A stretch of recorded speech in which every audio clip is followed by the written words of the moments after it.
भूतिया pizza delivery boy की कहानी। तो कहानी शुरू करते हैं। रात का समय था। शहर के बाहरी इलाके में स्थित एक सुनसान मोहल्ले में रमेश, जो एक पिज्जा डिलीवरी बॉय था, अपनी ड्यूटी पर निकला।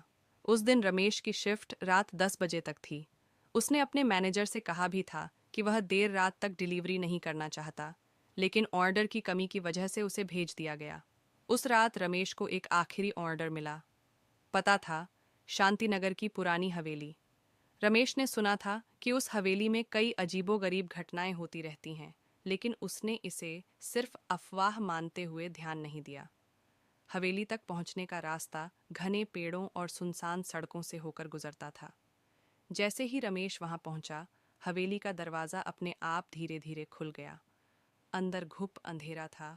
सिर्फ एक पुराने झूमर की मध्यम रोशनी जल रही थी। रमेश ने डरते हुए दरवाजे के पास खड़े होकर आवाज लगाई, आपका पिज्जा आ गया है।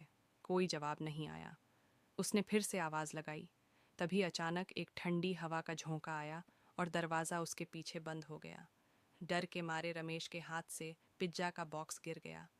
तभी उसे सीढ़ियों से किसी के उतरने की आहट सुनाई दी।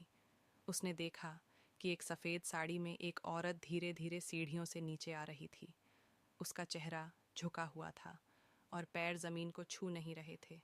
औरत ने धीमे स्वर में कहा, पिज्जा मुझे दो। रमेश ने कांपते हाथों से पिज्जा का बॉक्स उठाकर उसकी ओर बढ़ा दिया। जैसे ही वह औरत ने बॉक्स पकड़ा, अचानक बिजली की तेज चमक हुई और रमेश को उसकी सूरत साफ नजर आई। उसका चेहरा जला हुआ और आंखें खाली थीं। रमेश चिल्लाते हुए दरवाजे की ओर भागा, लेकिन दरवाज़ा बंद था।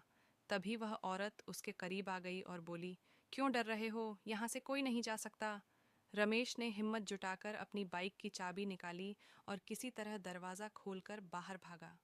वह बिना पीछे देखे अपनी बाइक स्टार्ट करके वहां से तेजी से भाग गया। अगले दिन रमेश ने अपने मैनेजर को उस घटना के बारे में बताया, लेकिन मैनेजर ने हंसते हुए कहा, शांतिनगर की हवेली? वहां तो कोई रहता ही नहीं। वह हवेली तो 10 साल पहले ही आग में जल गई थी। ये सुनकर रमेश के होश उड़ गए। वह सोचने लगा कि उसने पिछली रात किसे